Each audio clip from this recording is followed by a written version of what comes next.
Assalamualaikum warahmatullahi wabarakatuh. Perkenalkan, nama saya Ahmad Sulaiman, NPM 2152005P. Dalam kesempatan ini saya akan mempresentasikan tugas mata kuliah teori demokrasi yang mengambil tema tentang demokrasi. Demokrasi berasal dari bahasa Yunani, yaitu demokratia, yang artinya kekuasaan rakyat. Kata demokrasi terbentuk dari kata demos, artinya rakyat, dan kratos artinya kekuatan atau kekuasaan. Demokrasi adalah bentuk pemerintahan yang semua warga negaranya memiliki hak setara dalam pengambilan keputusan yang dapat mengubah hidup mereka. Demokrasi mengizinkan warga negara berpartisipasi dalam perumusan, pengembangan, dan pembuatan hukum. Demokrasi mencakup kondisi sosial, ekonomi, dan budaya yang memungkinkan adanya praktik kebebasan politik secara bebas dan setara. Hakikat demokrasi. Pada dasarnya, hakikat demokrasi adalah menempatkan rakyat sebagai pemegang kuasa. Lebih lanjut, Dwi Sulisworo dan kawan-kawan dalam bahan ajar demokrasi menerangkan bahwa hakikat demokrasi meliputi 3 hal. Yang pertama, pemerintahan dari rakyat. Mengandung pengertian yang berhubungan dengan pemerintahan yang sah di mata rakyat atau legitimate government. Pemerintahan yang sah ini adalah pemerintahan yang mendapat pengakuan dan dukungan rakyat. Legitimasi atau pengakuan ini penting bagi sebuah pemerintahan agar pemerintah dapat menjalankan birokrasi dan program-programnya. 2. Pemerintahan oleh rakyat. Suatu pemerintahan harus dijalankan atas nama rakyat, bukan atas dorongan sendiri. Pengawasannya pun dilakukan oleh rakyat. Proses pengawasannya dapat dilakukan secara langsung atau tidak langsung, atau melalui lembaga pengawas. 3. Pemerintahan untuk rakyat. Kekuasaan yang diberikan oleh rakyat kepada pemerintah dijalankan untuk kepentingan rakyat. Kemudian, pemerintah harus menjamin adanya kebebasan seluas-luasnya kepada rakyat dalam menyampaikan aspirasinya. Penyampaian ini dapat dilakukan secara langsung atau melalui media. Nilai-nilai demokrasi. Adanya penyelesaian pertikaian secara damai dan sukarela, menjamin terjadinya perubahan secara damai dalam suatu masyarakat yang selalu berubah. Pergantian penguasa dengan teratur, penggunaan paksaan sedikit mungkin, pengakuan dan penghormatan terhadap nilai keanekaragaman, menegakkan keadilan, memajukan ilmu pengetahuan, dan pengakuan dan penghormatan terhadap kebebasan. 10 pilar demokrasi Indonesia berdasarkan Pancasila dan Undang-Undang Dasar tahun 1945. 1. Demokrasi berdasarkan ketuhanan yang Maha Esa, yakni seluk-beluk sistem perilaku dalam menyelenggarakan Negara Kesatuan Republik Indonesia harus taat dengan asas konsisten atau nilai dan kaidah dasar ketuhanan yang Maha Esa. 2. Demokrasi dengan kecerdasan, yakni mengatur dan menyelenggarakan demokrasi sesuai dengan Undang-Undang Dasar tahun 1945 yang semata-mata bukan karena kekuatan naluri, kekuatan otot, atau kekuatan massa semata. Demokrasi lebih menuntut kecerdasan rohania, rasional, dan emosional. 3. Demokrasi berkedaulatan rakyat. Kekuasaan tertinggi berada di tangan rakyat dengan prinsip rakyatlah yang memiliki dan memegang kekuatan itu. Kedaulatan rakyat tersebut dipercayakan kepada wakil-wakil rakyat. 4. Demokrasi dengan rule of law memiliki 4 makna penting, yakni kekuasaan negara Republik Indonesia harus mengandung, melindungi, serta mengembangkan kebenaran hukum, bukan demokrasi ugal-ugalan atau demokrasi manipulatif. Kekuatan negara memberikan keadilan hukum, bukan demokrasi yang terbatas pada keadilan formal dan pura-pura. Kekuasaan negara menjamin kepastian hukum. Kekuasaan negara mengembangkan manfaat atau kepentingan hukum. 5. Demokrasi dengan pembagian kekuasaan negara. Demokrasi dengan pembagian kekuasaan negara harus diserahkan kepada badan-badan negara yang bertanggung jawab sebagai pemisah kekuasaan dengan sistem pengawasan dan perimbangan. 6. Demokrasi dengan hak asasi manusia ditujukan untuk meningkatkan martabat dan derajat manusia seutuhnya. 7. Demokrasi dengan pengadilan yang merdeka. Demokrasi dengan pengadilan yang merdeka menghendaki pemberlakuan sistem peradilan yang merdeka, yakni memberikan peluang seluas-luasnya pada semua pihak yang berkepentingan untuk mencari dan menemukan hukum seadil-adilnya. 8. Demokrasi dengan otonomi daerah. Demokrasi dengan otonomi daerah memberlakukan pembatasan terhadap kekuasaan negara, khususnya legislatif dan eksekutif. Dalam Undang-Undang Dasar tahun 1945, memerintahkan dibentuknya daerah otonomi pada kabupaten, kota, dan provinsi. Dengan adanya peraturan pemerintah, daerah-daerah otonom itu dibangun dan disiapkan untuk bisa mengatur dan menyelenggarakan urusan pemerintah sebagai urusan rumah tangganya sendiri. 9. Demokrasi dengan kemakmuran. Demokrasi dengan kemakmuran ditujukan dalam membangun negara yang makmur untuk rakyat Indonesia. Hal ini bertujuan untuk membangun negara yang makmur dalam segala aspek, mulai dari hak dan kewajiban, kedaulatan rakyat, pembagian kekuasaan, otonomi daerah, ataupun keadilan hukum. 10. Demokrasi yang berkeadilan sosial. Demokrasi yang berkeadilan sosial menggariskan keadilan sosial dari berbagai kelompok, golongan, maupun lapisan masyarakat. Asas pokok demokrasi. Gagasan pokok atau gagasan dasar suatu pemerintahan demokrasi adalah pengakuan hakikat manusia, yaitu pada dasarnya manusia mempunyai kemampuan yang sama dalam hubungan sosial. Berdasarkan gagasan dasar tersebut, terdapat dua asas pokok demokrasi, yaitu pengakuan partisipasi rakyat dalam pemerintahan, misalnya pemilihan wakil-wakil rakyat untuk lembaga perwakilan rakyat secara langsung, umum, bebas dan rahasia, serta jujur dan adil. Pengakuan hakikat dan martabat manusia, misalnya adanya tindakan pemerintah untuk melindungi hak-hak asasi manusia demi kepentingan bersama.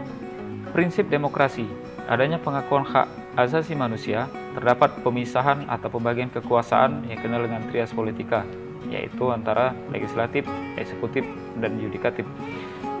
Pemerintahan dijalankan menurut hukum yang berlaku, adanya jaminan hak individu secara konstitusional, adanya badan kehakiman yang bebas dan tidak memihak. Pemilihan umum yang bebas dan kebersamaan politik, kebebasan mengungkapkan pendapat, kebebasan berserikat dan berposisi, serta pendidikan politik atau kewarganegaraan.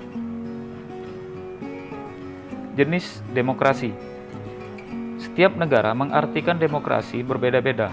Dengan atmosfer geopolitik yang berbeda, pemerintahan demokrasi di seluruh dunia dapat dikelompokkan sebagai berikut. Pertama, demokrasi langsung adalah ketika warga negara dapat memilih kebijakan secara langsung tanpa perantara atau majelis parlemen. Jika pemerintah harus mengesahkan undang-undang atau kebijakan tertentu diserahkan kepada rakyat. Demokrasi langsung dapat dipraktikkan dalam negara yang populasinya kecil, berpendidikan, dan secara politik memiliki kesamaan.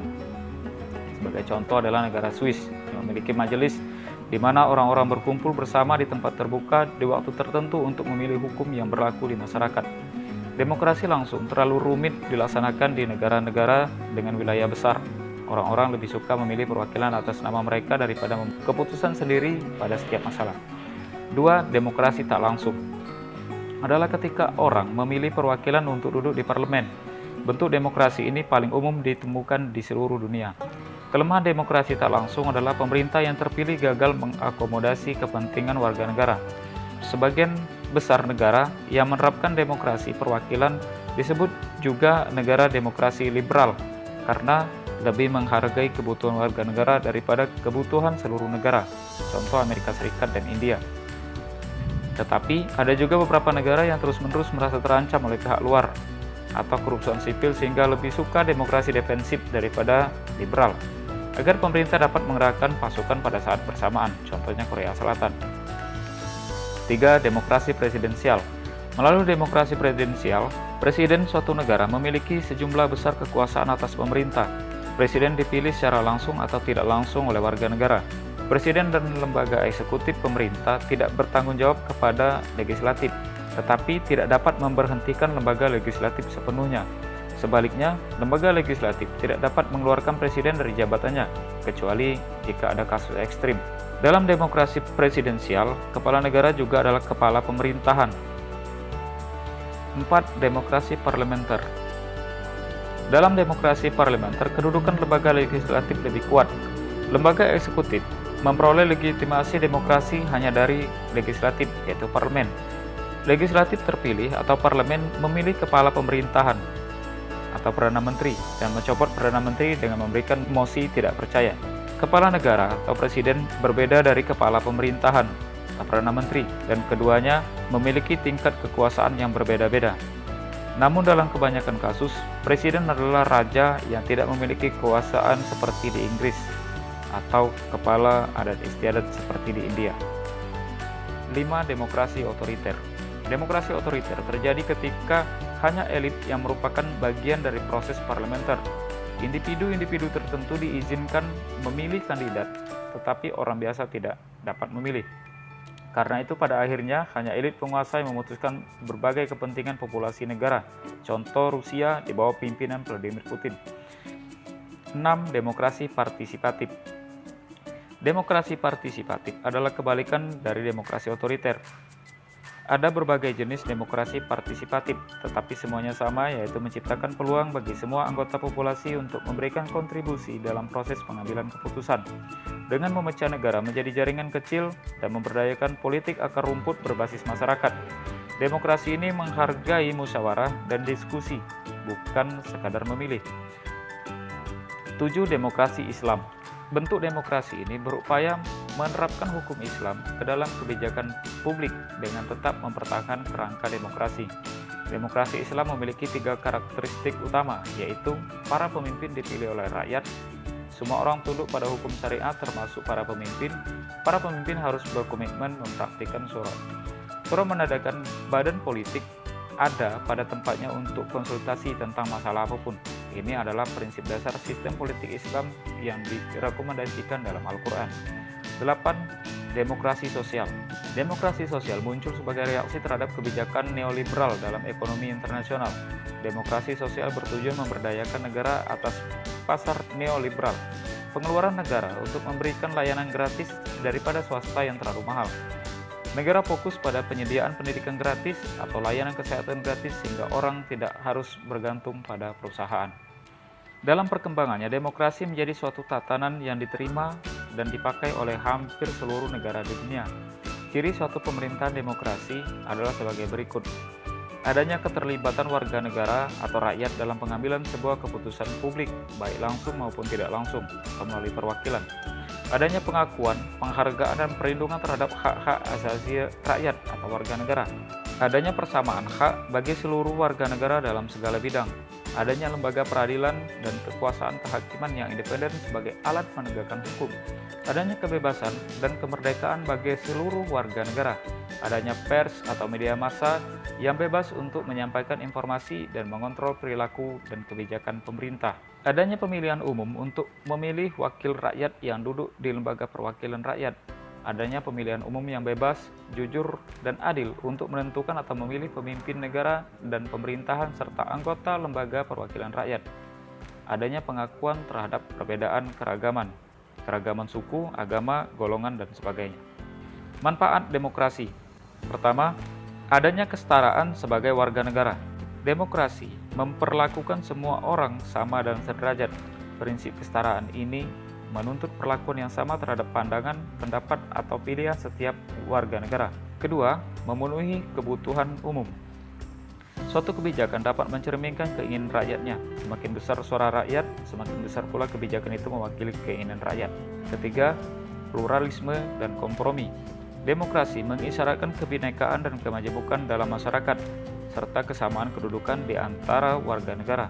Jika ada perbedaan, diatasi dengan diskusi, persuasi, dan kompromi, bukan dengan paksaan atau kekuasaan. Keempat, menjamin hak-hak dasar. Demokrasi menjamin kebebasan dasar, seperti hak sipil, politik, berserikat, berbicara, dan lainnya. Hak-hak tersebut memungkinkan individu untuk terus berkembang dan memungkinkan terwujudnya keputusan kolektif yang lebih baik. Kelima, pembaharuan kehidupan sosial. Demokrasi memungkinkan terjadinya pembaruan, penghapusan kebijakan-kebijakan yang telah usang, dan pergantian pemangku kebijakan dilakukan dengan cara yang santun dan damai. Demokrasi membuat proses regenerasi kepemimpinan dilaksanakan tanpa pergolakan. Perkembangan demokrasi di Indonesia.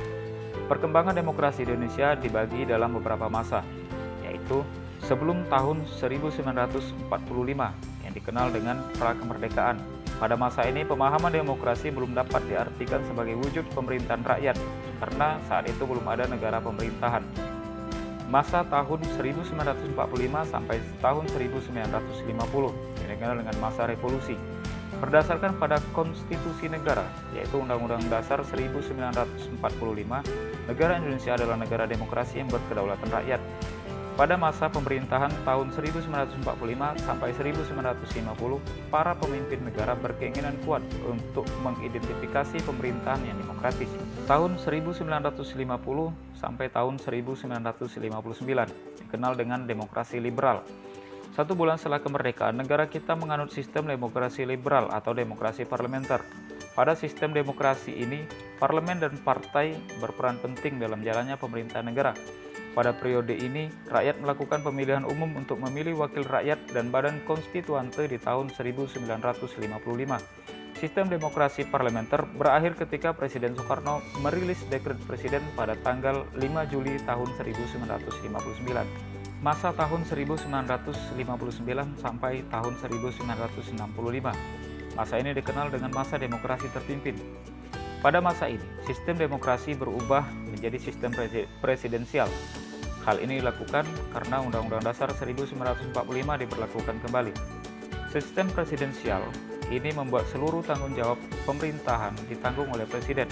Saat itu MPR dan DPR baru mulai dibentuk. Pembentukan MPR dan DPR ini juga bersifat sementara. Di masa ini, kekuasaan seolah berada sepenuhnya di tangan Presiden.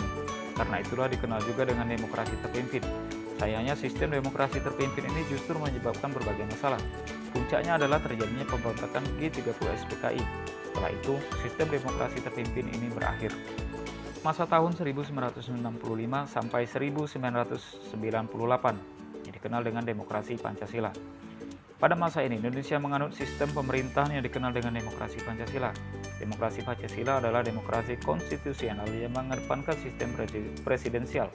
Di masa ini, Undang-Undang Dasar 1945 dan Pancasila diterapkan untuk menciptakan kedaulatan rakyat.